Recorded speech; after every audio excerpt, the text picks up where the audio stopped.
Ja, kyk, goeiemôre, good morning. Ons wil almal 'n klomp penny boekwurms grootmaak, maar soos baie ouers weet, kan leer lees soms 'n groot uitdaging wees. Ons gesels vandag met Tina Cowley van die Tina Cowley Leessentrum en sy gaan vir ons vertel wat ouers by die huis kan doen om hulle pennies in die boeke te kry.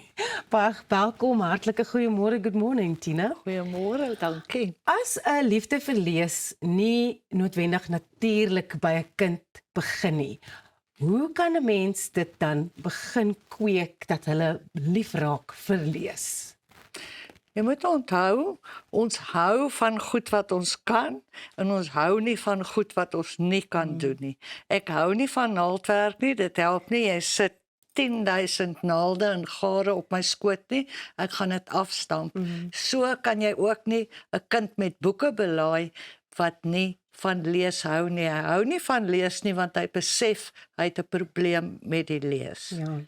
Wat is van die vroeë tekens wat mens kan optel wanneer 'n kind dalk 'n probleem het met lees? Goed, die graad 1 tot 3 studente dis die ontwikkelingsfase, Ja. dis hulle wat nou oral in die nuus is, hulle leer nog lees daai eerste 3 jaar. Hulle het nie 'n idee of hy sukkel met lees of nie, maar hulle is ongelooflike goeie evalueerders van hulle self. Jy kan enige kleintjie vra, wie's beter as jy in lees en wie's slegter, hy kan vir jou presies sê. Ek het 'n seentjie gehad wat vir my elke week kom sê, I'm the second best reader in class. Matthew is the best. En toe kom hy eendag toe sê hy, I'm the best reader. Matthew has chickenpox. Maar by die ouer studente kan jy weer eens gaan op, as hy nie van lees hou nie, dan gaan hy nie, as hy nie gemaklik is met die lees nie, dan gaan hy nie wil lees nie, want hy besef hy het 'n probleem. So wat kan ouers dan doen om lees 'n positiewe ding te maak, veral vir 'n kind wat sukkel?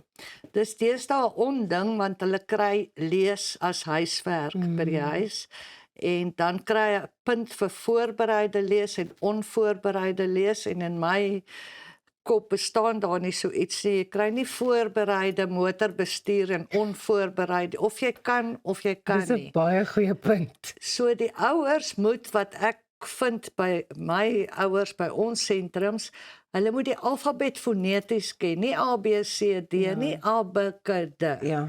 En laat die kind net gemaklik by hom skud, sy leeslesie 1 keer, nie 100 keer nie, want dan leer hy dit uit sy kop uit.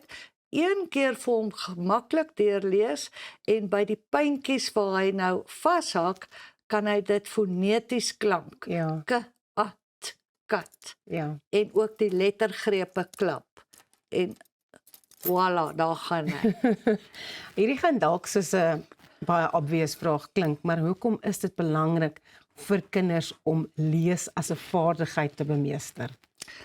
Ons moenie net van lees as 'n vaardigheid praat nie, dit gaan eintlik oor lees met begrip. Ja. Jy kry kindertjies wat fantasties lees. Die hond en die kat sit op die mat, maar as jy hom vra waarvan het jy gelees, dan weet hy nie. En dan kry jy die ou swakker enetjie wat D, K, A, T, en as jy vra, waarvan het jy gelees, dan sê hy, van 'n kat en 'n hond wat op 'n mat sit, tannie, maar my ma sal nie laat hulle daar sit nie, want hulle hare gee af. Sy lees is baie meer werd as die een wat 'n drama storie gelewer het. En net soos 'n Eisteddfod performance gee. Ja. So as jou kind nou dalk sukkel, wat is die eerste stappe wat jy moet volg as 'n ouer om seker te maak dat hulle op die regte standaard van lees kom? Wel, ek is geseënd met fantastiese franchisees landwyd wat almal 'n passie het vir die werk. Ek sou sê, neem jou kind vir 'n ordentlike evaluasie. Ons toets nie net die lees nie, daar's soveel 'n legio aspekte wat met lees te doen het. Die oë moet van links na regs beweeg.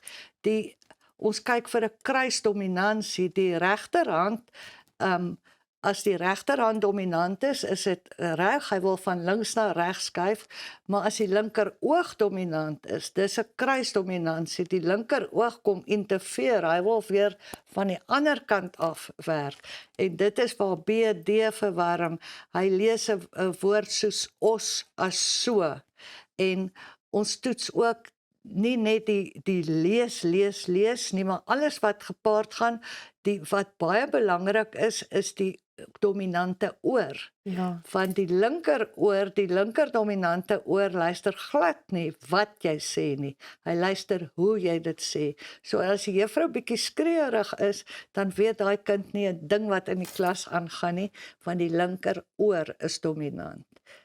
Dit is vir my so fascinerend dat al hierdie verskillende faktore en verskillende stelsels binne in daai kind se lyfie moet saamwerk om die lees vir daai kind makliker te maak of te verbeter. Ja. So die assessering is ongelooflik belangrik. Ja, dit is. En ek dink baie min ouers sal dit besef, want ag, my kind hou nie van lees nie, maar wat gaan ons nou doen om seker te maak dat daai kind wel goed kan lees aan die einde van die dag? Nee, dit is so. Ja. Is dit ooit te laat om 'n kind se lees te verbeter?